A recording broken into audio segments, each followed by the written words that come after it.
everybody, and welcome to the Paranormal Portal. I'm your host, Brent Thomas. Thank you so much for joining us today. We've got an epic show ahead, but just remember, if any of you have experiences you'd like to share, I'd love to hear from you. You can either email me at paranormalportalradio@gmail.com or head over to paranormalportal.net and scroll down and find the button that says Interview Me, and that'll allow you to look at a calendar of possible times and dates and find a date that works for you. Love to hear your stories, so definitely get in touch with me.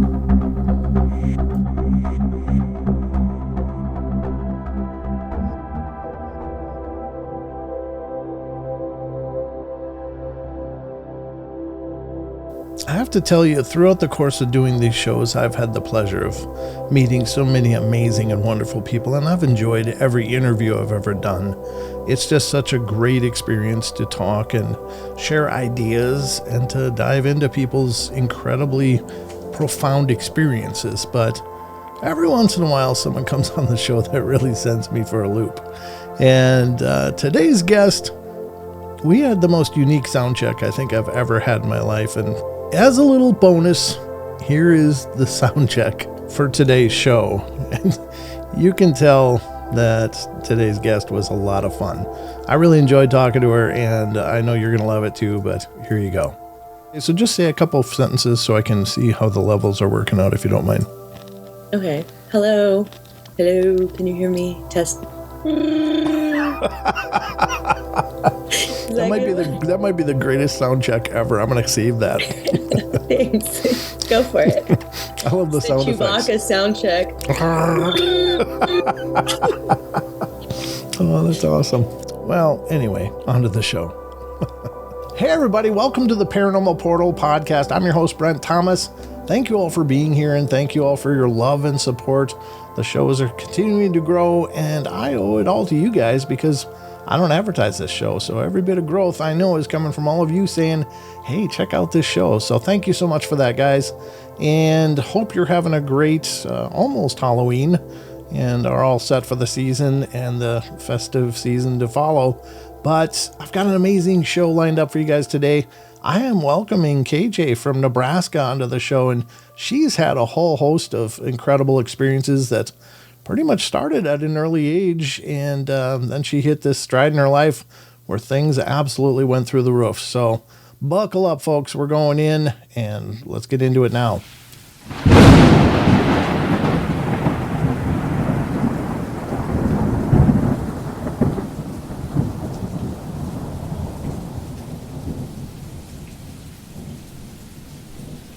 Hey, KJ, welcome to the show. Thank you so much for coming on. Hi, yeah, thanks for having me. I'm excited.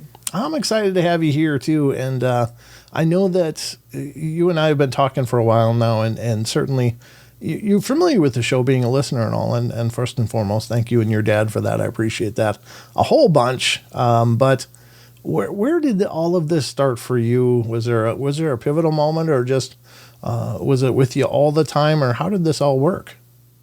Well, I was kind of pretty young, probably about 7 or so, when I kind of noticed things would happen. But, I was always a very imaginative child as well. So when I'd say things, parents like, oh, she's got a big imagination and all this stuff. But definitely had several experiences and just feelings of being scared at my grandmother's house. Mm-hmm. I think the early incident I remember is I was looking for my brother and my cousins, and I heard a television on downstairs. And so despite being a little scared of the basement, I, went on down there to look for them. And when I went down there, as I'm coming down the stairs, the TV turned off. Ooh.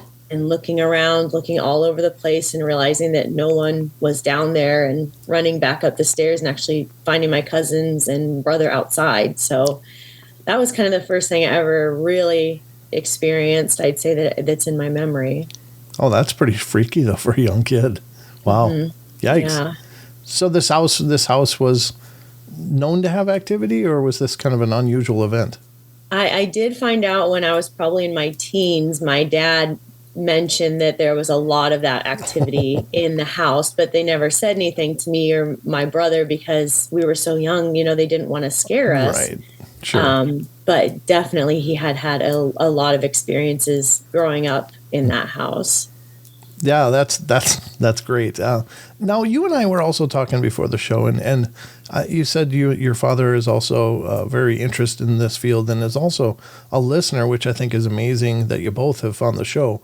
But did you find then that if you did have experiences in a younger age, well, I mean, I don't know, when did you actually start having dialogues with your dad about this stuff? Probably into my preteens or teen ages, which at that time I wasn't having a whole lot go on with it. Right. Maybe some things here or there, but to finally find out that he actually had experiences and beliefs and some of that stuff, but not really understanding that he actually believed some of the things that had happened when I was a child. Mm-hmm. He always just would say, "Oh, it's your imagination. It's okay. It's fine." When really in the back of his mind, he was believing the things that I was seeing and hearing. Oh, okay. But he did eventually have dialogues with you about it. And yeah, that's what I thought was cool. Certainly I hear the full spectrum of experiences where there's those people with parents who absolutely have no capacity for this stuff at all. And that's not a criticism. I just think that some people are just really adhering to their paradigm. That's their happy place, and they just can't go outside of that. And then there's those people that seem to be much more open. But it sounds like your relationship with your dad and your parents was much more open. Is that correct? Yeah, I would say so, for sure. They never made me feel bad about any of the things. And definitely now, I mean, we have a really open relationship and anything we can talk about. So that's cool. To have. Yeah, and that sure helps to cope with this stuff. And that's why I was curious, because I do always applaud parents that are like, because I found myself doing the traditional parent thing at one point, and then I was like, wait a minute, my child is disturbed about something. I got to listen to him. I can't just tell him this is his imagination. And then I opened myself up to at least listen and be a sympathetic ear. And I think that was an important point for me as a parent, and as a believer myself. So I know that parents want to protect their kids, but I think it's more empowering when you meet them at their experiences and let them express that. So it's cool that you had that. That's great. Yeah, and definitely trying to pass that along to my own children too. Of, I kind of same thing, like, oh, it's fine, it's nothing, and then, oh, do I really want to say that? And opening it up to, you don't have to be afraid, or things like that instead. But and trying to keep them calm. But yeah. So through your young years, you had a few odds and ends of some weird things happening. When did the activity really start going bonkers for you? Well, my husband and I had just gotten married, and we were going to be moving into a house together. Mm-hmm. And we went and looked at, my mom had a friend who was selling her house. And we went and looked at it and took pictures of the place, and we're like, oh, wow, I like this place. This is it. We really enjoyed the house. And so we went ahead and did go ahead and purchase the house from her. And it was funny, as we're looking through the pictures, one of the first things we notice is there's a round mirror in one of the rooms in the bathroom. And my mom kind of jokingly was like, well, what is that? And to see in the reflection, there's kind of a white, it almost looks like a figure. Mm-hmm. Really, it's just the reflection of the light, because it's a bent, mirror. But it's a ghost. There's a ghost in the house. And she asked her friend we bought the house from, and she goes jokingly, oh, that's Gordon. That's Gordon the ghost, just jokingly. She had no experiences there. But so Gordon became a thing, that we joked about. Uh-huh. But definitely moving into that house straight off the bat, first day after moving into that house, some things started happening for sure.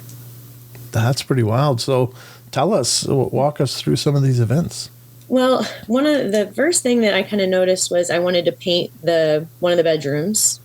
And so got right on it. First day, I opened this door in the guest room, and I'm painting away and had the window open.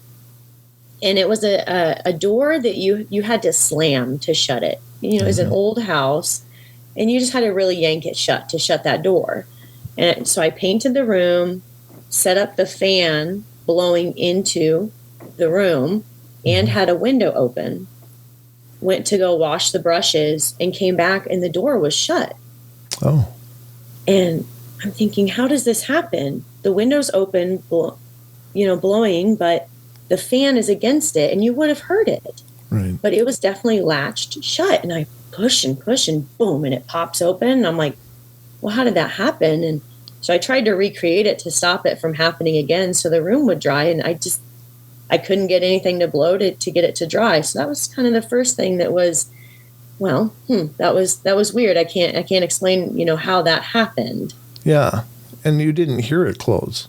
No. And it was definitely one where you had to yank it shut because, the house was it was old and unaligned. You just had to, and it was shut, and I hadn't heard anything. And I was right down the hall, in the kitchen, rinsing those brushes out. So that was kind of the first thing that caught us.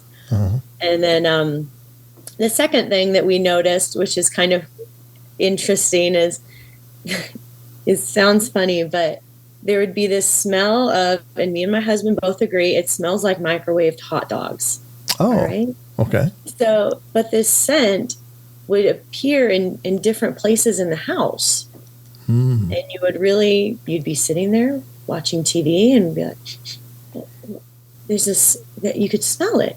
But then you'd take a couple steps away and it wouldn't be there.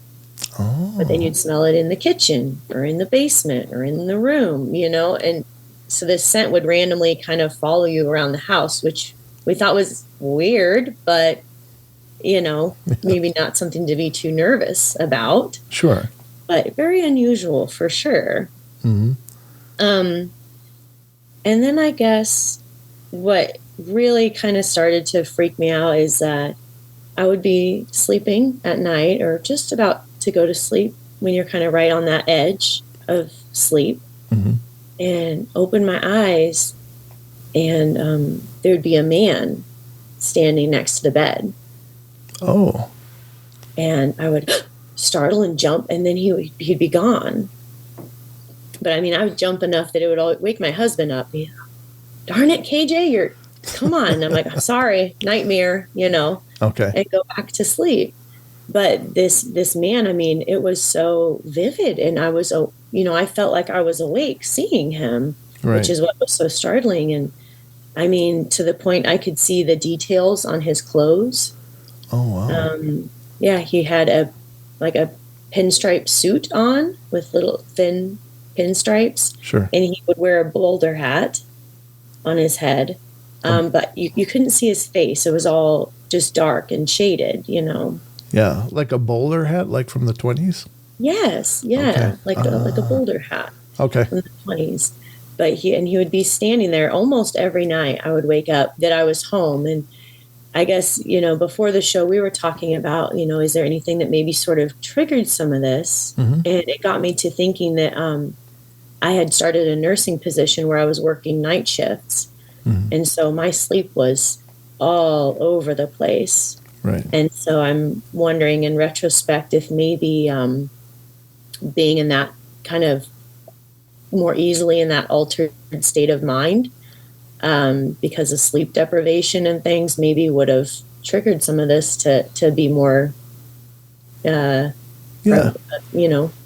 that's interesting. And it wasn't a shadow person. So you're seeing like a man. You can see.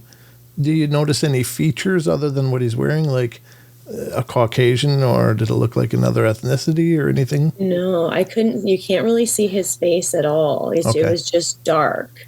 I mean, it was almost like there was a shadow, and it was at night too, Okay. But it was almost like I could see everything from the chest down as far as like his clothing. I mean, it seemed like I could just reach out and touch him. Oh. But then everything above was darker, but I could see this silhouette, that he was wearing a hat, that he had a hat on his head. Oh, okay. And now a quick word from today's sponsor, Uncommon Goods. Do you realize how soon the holidays will be upon us?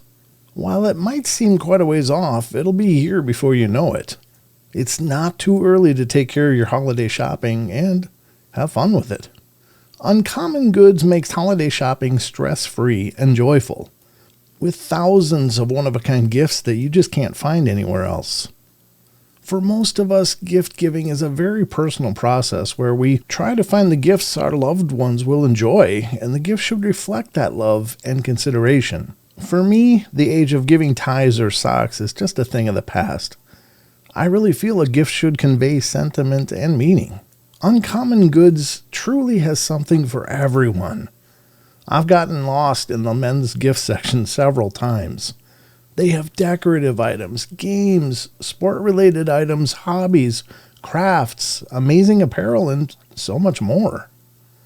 Uncommon Goods features products that are high quality, unique, and often handmade, and many are created right here in the U.S.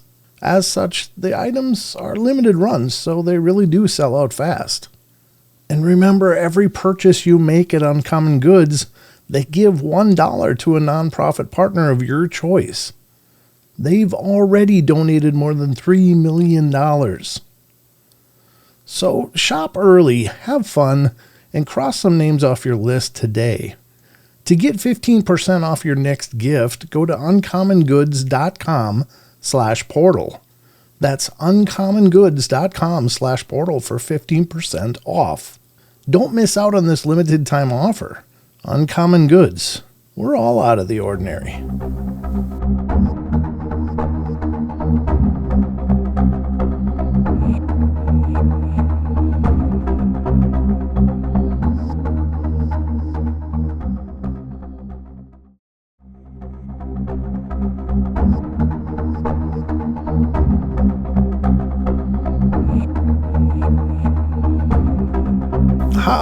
What was the age of the house? Do you know when it was built? I think it was built in the 50s. Okay. I want to say is what that house was built in. So it was a bit of an older house for sure. Yeah. Yeah. And it's not necessary for a home to have this huge history to attract spirits, of course. I think they can be there for any number of reasons, and it could have been something that followed you, maybe from the hospital or somewhere, and thought that it liked you or just wanted to hang out at your place now. But it is interesting. I think there is merit to what you're saying, though, that somehow being in that kind of in-between state where you're just drifting off but you're just still awake a little bit, that we remove a lot of the filters that keep us from seeing this stuff. And you were just able to see. And maybe it wasn't even with your eyes. Maybe it was a pineal thing or something, just opening up your senses in that regard that you became aware of the presence. But that's a fantastic story. And it was always in the same position, huh? Yeah, always right there by the bed. And he never seemed to move or anything, just sitting there seeming to be just looking at me. And so that was, but you would, at the nighttime, you'd be laying in bed and you could hear the cabinets in the bedroom or in the kitchen opening and closing. Oh, wow. And so you could hear things like that happening. You'd go out the first couple nights, you'd go out and check it, and then no one's there. So you just kind of move past it. But then some of the other things that would happen is we had a dog at the time, and he would act very bizarre at times for sure. There was one, I was sitting on the couch, and he jumps up off the couch and runs to the corner of the room, and his hackles are up. He's growling, and he is just not happy. And then he followed something with his body and his eyes. He looks, he watches it, almost like something is there. Yeah. Move across the room, and then he goes to where the basement is, and he watches something go down the stairs. And then stands there for a while. And then I guess when he was satisfied, he came back and sat down next to me, How are you feeling when this is happening? I'm just curious. Hairs up on end for sure. Okay. Yeah. Yeah. And there's another time where I'm down in the basement doing our laundry, and I can hear our dog jump off the bed upstairs, come barreling down the stairs. And if anyone has a beagle, those things are loud. Baying. Wow. Wow. And he comes flying down the stairs and goes between me and the door to get out of the laundry room. And he's baying and growling, and his hackles are up on end. Ooh. And he's just looking in the corner. And I'm, Doc, stop it. Knock it off. Leave it alone. Yeah. And he's barking, and he's not going anywhere. And my hairs are up on end. Yeah. And I drop the laundry and run upstairs, and I get my husband. I'm like, I can't, Doc won't leave. Like, something's going on. You do it. And so he goes and ends up having to pick up our dog and bring him upstairs because he won't go. Leave that corner alone. So probably, I guess in retrospect, thinking that he probably had that entity in there. Yeah. But at this point, I'm still thinking that, yeah, there's some weird things happening, but, I'm dreaming, having weird dreams. Okay. Man on a bed. It's dreams, Sure. I'm trying to tell myself. But one day we come home from being out at night, and my husband cannot find his wallet anywhere. Oh. And we are turning our place upside down, looking for this thing. We called the places we were at. We're looking, couch cushions, turning everything over. And so jokingly, we think about, oh, Gordon, the ghost. Now, the ghost took your wallet. And I said, okay, Gordon, you've had your fun, but Adam needs his wallet back. So if you could just return that. And I said it out loud, jokingly. And I go downstairs to do some laundry, because apparently I do a lot of laundry. And my husband goes, KJ, get up here. And I run upstairs, and his wallet is sitting up on its end at the end, by our dining room table, just right up on its end. I mean, we had looked there. We had looked the whole house. We looked everywhere. No we turned this place upside down looking for this. And there it is in our dining room. Boop. Wow. Just sitting right up on its end. We look at each other and, thanks, Gordon. I think that's fascinating, though. That well, I mean, once you called out to it and said, okay, you got us, let's have it back. Boom, yeah. It's back. And in such a conspicuous way. Like, obviously you didn't just walk past that all day when you were looking. No, wow. It wasn't there. That's amazing. That's really amazing. Yeah. And yeah, so I mean, at that point, we think, okay, well, that was weird. Yeah. But, more and more stuff would happen. My husband, we had a family, our friends were going out of town, and we were going to be watching their 3-year-old son. Mm-hmm. And he can be a bit mischievous at times. And my husband mentions to me, he goes, I got to tell you something. I don't want you to freak out. I'm like, okay. And he goes, well, I think we need to be careful with our friend's son over, because every morning when I wake up, because he wakes up before me, or I'm at work and he wakes up, mm-hmm. but he says the front door is always open in the morning. Oh. I was like, what? What do you mean? He goes, it doesn't matter if I lock that thing. It doesn't matter if it's shut. It's always open in the morning when I wake up. And he's like, I just don't want, our friend's son wandering and getting out of the house in the morning if we don't wake up to him. Yeah. And I'm like, oh my gosh, that's what? The door is open in the morning? And sure enough, I mean, he would start to get me up and show me or leave it. And he's like, that's how it was when I got up in the morning. I locked it last night and it's wide open in the morning. Oh, that's creepy. Yeah. And we also had a room in the basement that was our storage room. It had one of those almost like closet doors. Oh, sure. The bifolds. Yeah. Yep. And it had a latch on it. And every morning when I would get home and go downstairs to do laundry, because I guess that's what I do, it would be open. And I'm like, gosh, what is my husband doing down here? Right. That he's in the storage room in the morning, because I try to keep it shut. Sure. We have a dog, and there's chemicals in there that we clean with, and I don't want him getting in and messing with it. And geez, what is he doing? And I finally brought it up to him, And like, what are you doing down there? He's like, I don't go down there in the morning. Oh, no. He's like, I promise, I don't. And I'm like, oh, okay. Well, that's... Is that the same location that the beagle would be growling at? It's kind of that same area. I mean, it was almost like, yeah, that area. There's definitely parts of the house that seemed a lot worse. And, and even thinking of it, we had some foster dogs that we kept at one time. Okay. But they weren't completely house trained. So we ended up blocking off an area in there for them. Oh, okay. And they hated it. Did they? Like, to the point this Pekingese would ram its head against those doors to try to get out. And I feel terrible now thinking of it, that it probably was messing with them. Right. But yeah, I mean, it would just go bonkers. And so we just, okay, fine, just ruin the house. We don't want you to hurt yourself. Yeah. Banging your head against this thing. Yeah.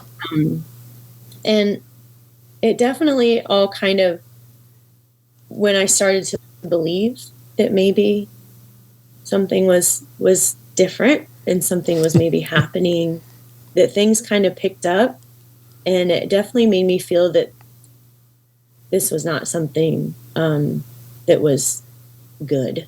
Oh, okay. Because I would be, our house was kind of an interesting layout, in that our dining room probably was a bedroom at some point, and they took the wall down to connect it to the living room. Because you could go in there, and then there was another door where you could see where there was a door, and you could see into the hallway and where the other bedrooms were, where you could get in there. So there's two entryways into the dining room with a wall in between. But you could be sitting on the living room and look through and see that hallway. And I would be sitting there watching TV.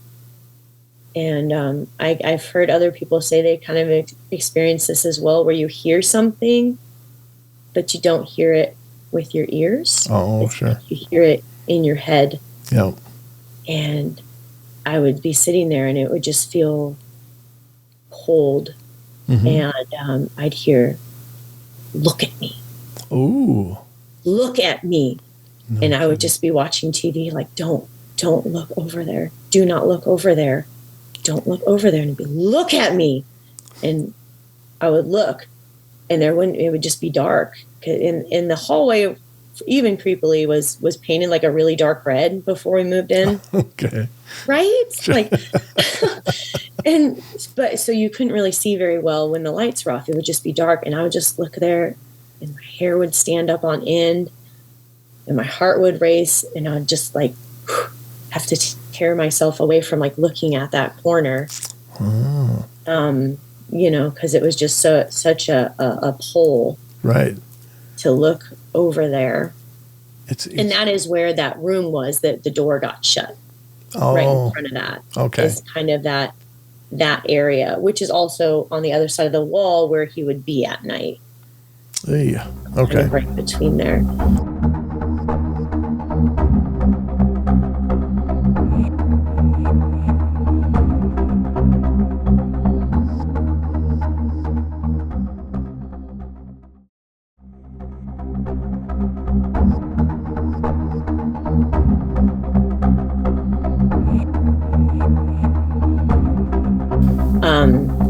So that kind of started to worry me a lot. Yeah, absolutely. And when you start to experience things like that, you don't tell anybody sometimes, because you feel like, maybe you're losing your mind. Yeah, absolutely. And so you don't mention these kind of things to people sometimes. But there was one point where it had kind of been a crazy day with that sort of stuff. And I was walking down that hallway to go into the room for something. And I got to our bedroom door, and I just stopped. And it was dead cold. And I could feel the hairs standing up on my arms and neck. And we were just like, oh my gosh. And I was looking down at the ground, and I was like, I feel like it's right in front of me. Oh, wow. Like, I feel like if I looked up, or I reached out, like I could touch it, like so close. Yeah. And I felt so scared. And I just reached over and grabbed the doorknob to jump in the room, just go in the room real quick. Mm-hmm. And the light above me just went pop, popped out. Right at that time, the light just popped. It went out. Yeah. And I just shut the door and leaned against it and just, I mean, what do you do? Like, yeah. That's all kinds of creepy. Yeah, it was definitely one of the most scariest experiences we had with all that. And then there was a point though where things really started to change, and it was my husband. Up to this point, I had kind of mentioned nightmares and weird stuff, and we had the hot dogs and Gordon and all that. Right. But he is not like a real believer. He wasn't like, oh yeah, it's a ghost. Totally on board with everything, which is fine. Sure. Yeah. But it was during the middle of the day. I had got up from working my night shift, and I'm in our bathroom brushing my teeth, and my dog and husband are sitting on the bed chatting with me. And all of a sudden, my husband looks kind of out of our room you can see into that dining room. Mm-hmm. And he sits up, and my dog sits up, and they're looking out there. And my husband like slowly starts to get off the bed, and I'm, what's going on? Nothing. It's okay. I'm like, all right, obviously not. And so I go out there, and he's looking around, and I was like, what is going on? And this is like 11 a.m. Like, this is not the middle of the night. Okay. He's like, all right, I don't want you to freak out, but a man just walked through our living room.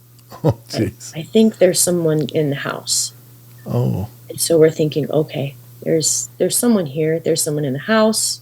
Mm-hmm. We're looking around, not finding anything. And I had not told him up to this point that the reason I'd been waking up at night, he knew I felt like there was someone standing there, but I had never described what I'd seen to him. And I asked him, okay, well, what did this guy look like? And he described him, and I said, that's him. That's the guy that stands next to the bed at night. That's him. Was he pretty blown away by this? By you just suddenly coming in and filling in all this information? Was he like, oh my God, what?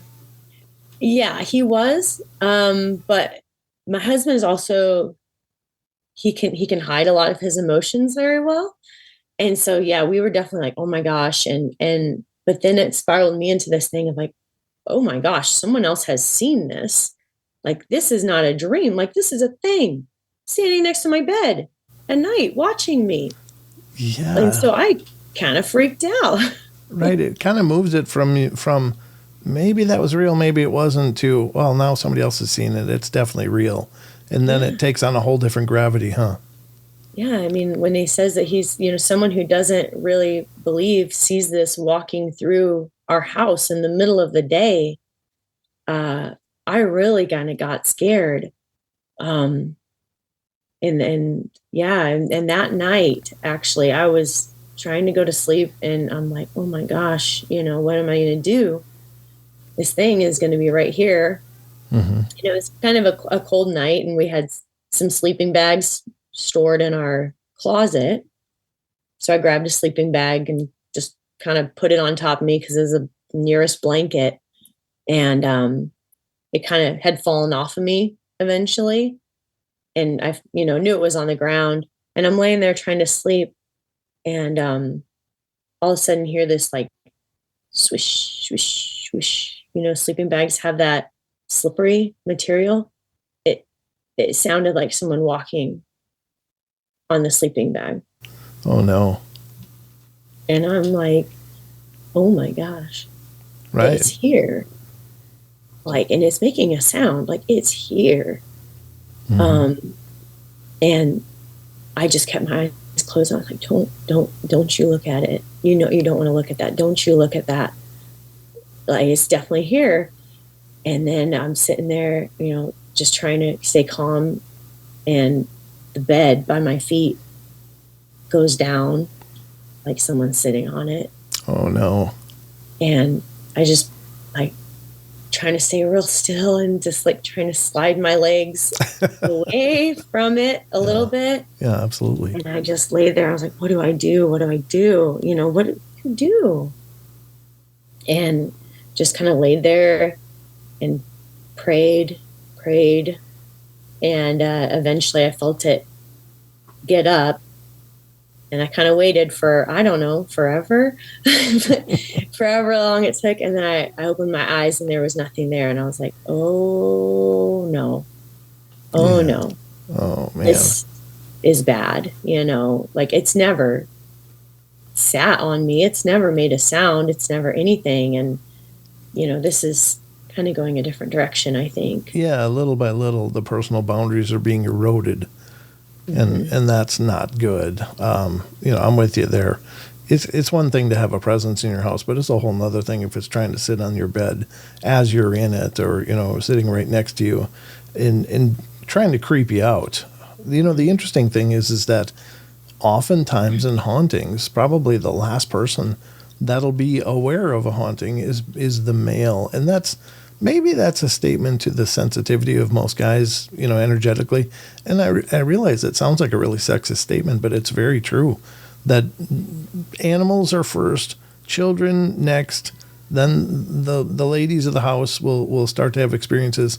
And then at some point, and sometimes distant point, the man of the house will, and the males. And I don't know what that is, but it seems like an expansion of that energy, or maybe an expansion of that energy's influence on the household. But it's very creepy, and you're right. I mean, that's what is the point of it? Well, when it was just Gordon, it was playful. You know, it was kind of playful and mischievous or whatever, but it really seems to have taken on a much darker tone, yeah? Yeah, definitely. And it definitely did after that. Things just, this slamming of the doors became more, the cabinets slamming at night became more, and it all just more. It was just more of everything. Right. I remember being a point where I came out in the morning and our deck chairs were turned and faced towards our window looking in our house. And, Thanks. you know, and it's just a lot more. And I finally, and my husband was like, nothing, you know, what's going on? And I told him, I said, you've seen this, like, how are you not freaking out? Right. And he had told me, first off, you know, he does believe in it. And he had actually talked to my dad about it, which I did not know. Okay. And I guess the first thing my dad told him was, it's not the house. It's not the house. It's KJ. Things like her, which was never something that he had ever told to me. Right. So I think his conversation with my husband was kind of really what opened the door for us talking about things, was that he was like, yeah, things like KJ, it's not the house. It's her, you know? Yeah.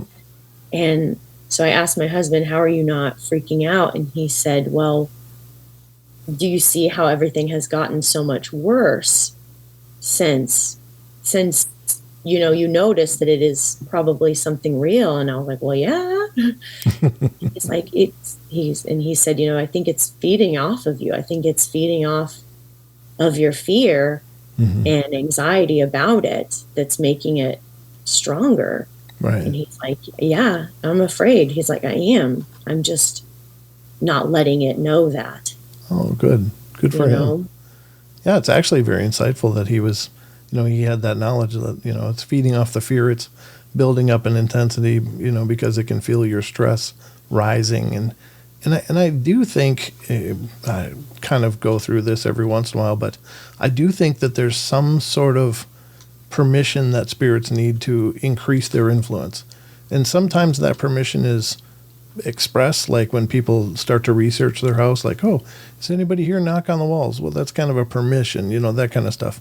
But I think it's also can be implied via fear, because fear is the acknowledgement of something that has, you're kind of acknowledging it has power over you in some measure. Like it is a kind of surrender. I'm afraid of you. I don't feel safe around you, and I don't feel safe that you're here. And it's disempowering the actual person. And so when that happens, I think it must maybe weaken our energy fields, our natural boundaries and protections that are in place, and empowers these things to increase their activity accordingly. Yeah, I would definitely agree with that, especially since, kind of experiencing that. It was like, oh, yeah, I definitely feel like that's what's going on. Is my acknowledgement of it, is definitely something we realized. And sure. And within all this time, I actually found out that I was pregnant too with our first child. And so that really became more of an urgency, right, of how are we going to bring a child into this house with this going on?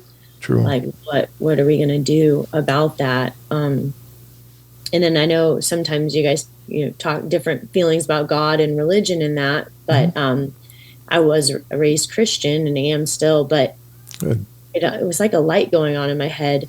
Oh my gosh, if this thing standing next to my bed is real, then to me, like, I really felt like God was real then. If this is real and it's here and I can feel like I can touch it and it can slam doors, well, gosh, then God is real probably. How much greater is God? Yeah. And it made my faith a lot stronger. And good. I started praying a lot at night, and then had just talked to a lot of people, saying that I need to just tell it to go away and set those boundaries. And yes, so I felt real silly one night, but how can you feel silly, I guess, when doors are getting slammed in your house? And I just said out loud, I said, you're not welcome here. You don't belong here, and you need to go and find your peace. And it seemed like things just almost stopped after that. I wasn't afraid. I felt like I had God's protection with me, and I felt solid in that. And I told it, hey, you need to get out of here. Yeah. You're not welcome here. You need to go. No. And it seemed like things really calmed down after that. And we really didn't have much experience with it after that. Yeah, my next question was going to be, did you guys make any attempts to get rid of it through this, as you noticed it was escalating, but you've just addressed that. But I think that's, I like to think that there's a reason for this stuff that happens, and it's more than just where things get weird or reality goes on its head and there's glitches in the matrix or whatever. I think that this stuff maybe is supposed to lead us to those places, those places of spiritual understanding that we are not only participating on a very physical level in the universe around us, but on a very spiritual level as well. And this is the breadcrumbs. And maybe in some sense there's a divine meaning to it, because in a lot of cases that people are in horrendous hauntings or very terrifying hauntings, it does bring them to their faith, or brings them to an understanding spiritually, and in many cases they do end up empowered by it. And so it does seem very profound in that way. But I'm not suggesting that this was necessarily an angelic being or anything, but it is nice to consider that, when you acknowledge that there's a higher power, it's like, well, why is it letting this happen? But maybe it was letting it happen to bring you to that faith and that understanding.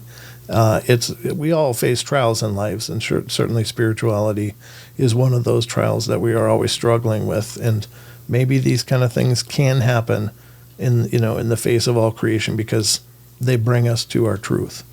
Yeah. Just like a thought. I hope that that's right, but I like that better than, wow, it seems like, God's not really in charge here because all this weird stuff is happening. But maybe there is a profound truth to it and a profound message in it for us in a very spiritual and religious way. And I'm not saying it should be whatever religion doesn't. I don't know that it matters. I'm not an arbiter of truth as far as that's concerned. But I just think that faith is so important.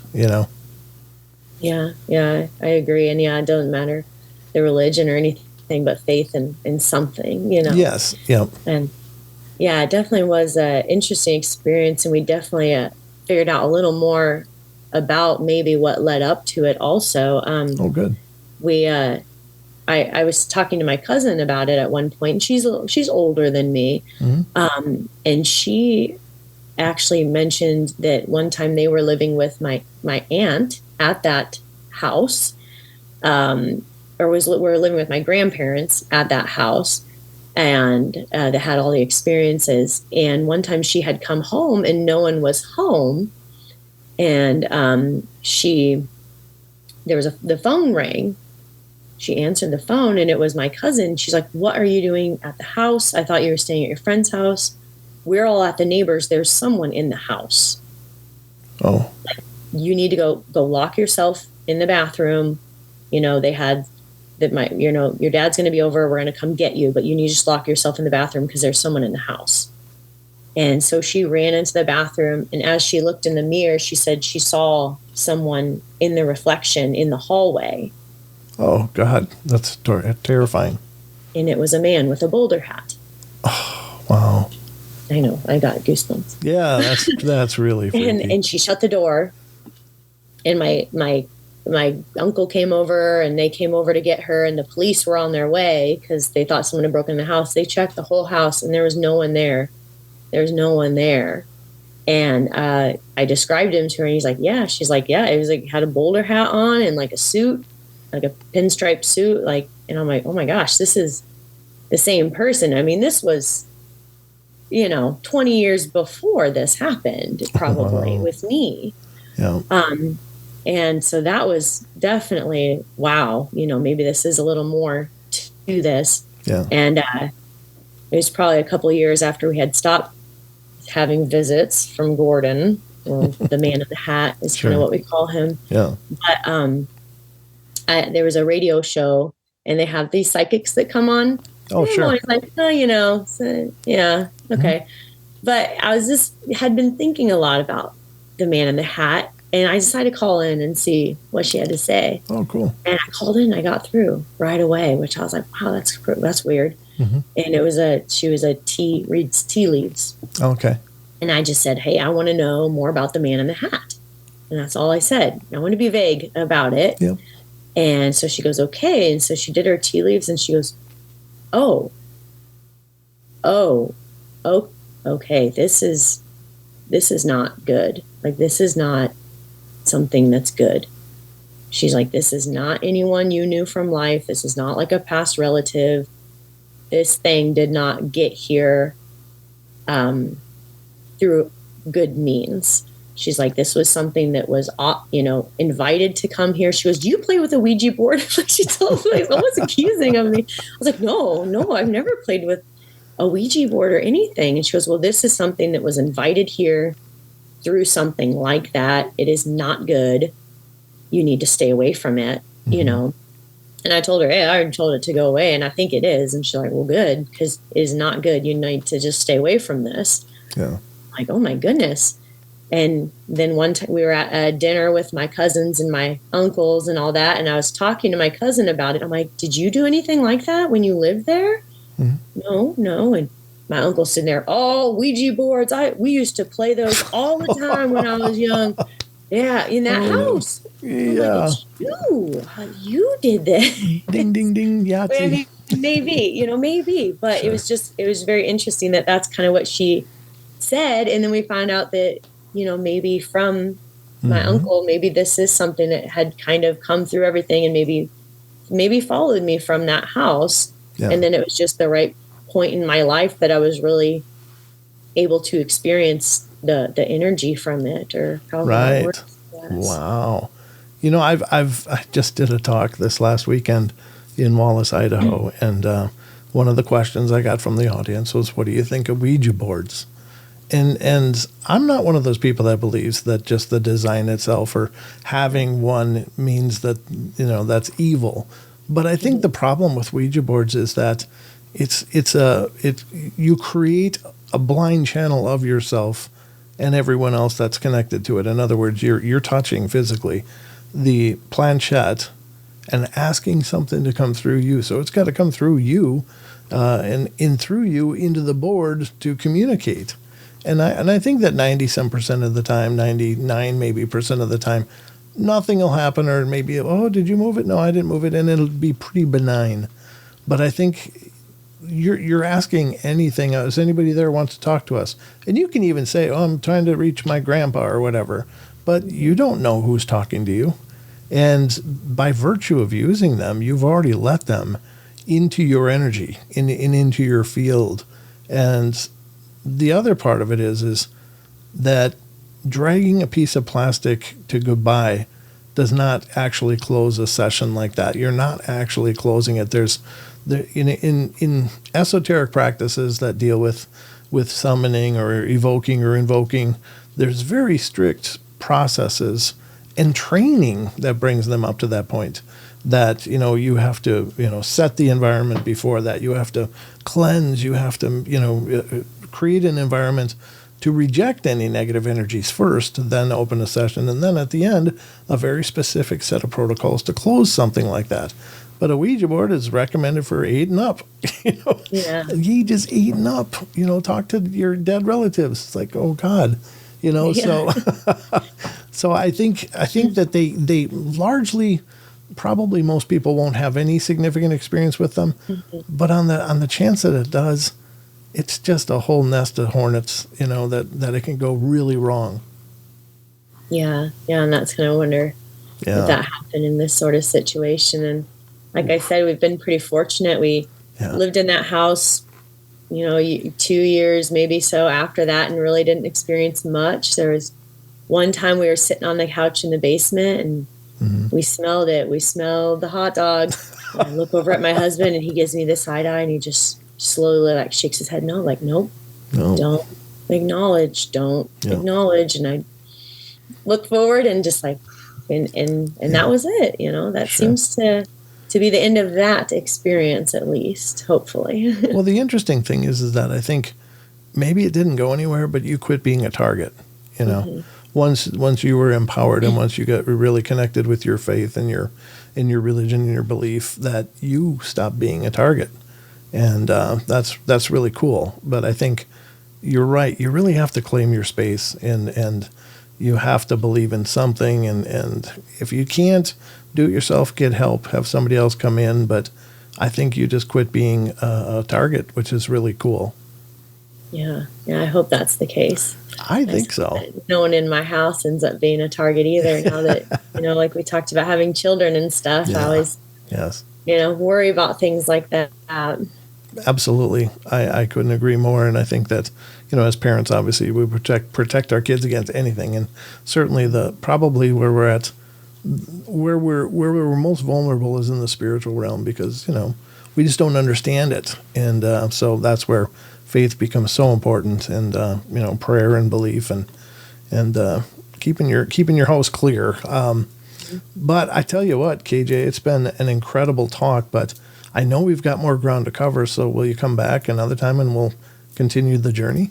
Yeah, sure, definitely. This has been fun. I enjoyed this for sure. Yeah. I really enjoyed having you, and thank you so much for coming on and for sharing all of these incredible stories. They're really amazing. Some great narratives and some great takeaway, I think, for all of us. So very cool. Great. Thank you. Have a good one. You too.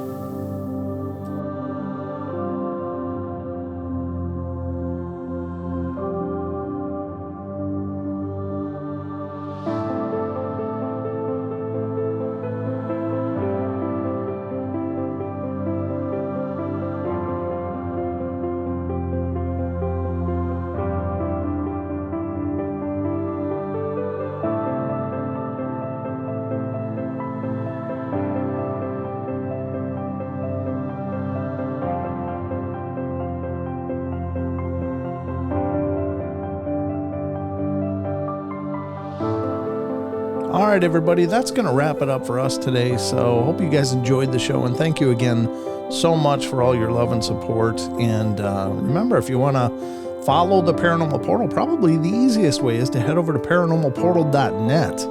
And that's the homepage for the Paranormal Portal. And you'll find links to all of our different social media and sites and information about the shows, including our YouTube channel, which is youtube.com/paranormalportal. Or just look for Paranormal Portal on Google or whatever search engine, and you'll find links to our social media such as Facebook, Instagram, TikTok, and Twitter. So we're kind of all over the place, and we're spreading as well as we can. But anyway, thank you so much for the love and support. Y'all take care, and remember, we love y'all. Be good, be kind, be nice. Take care of each other, help each other out, find the magic in every day, and remember to laugh as much as you can. Until next time.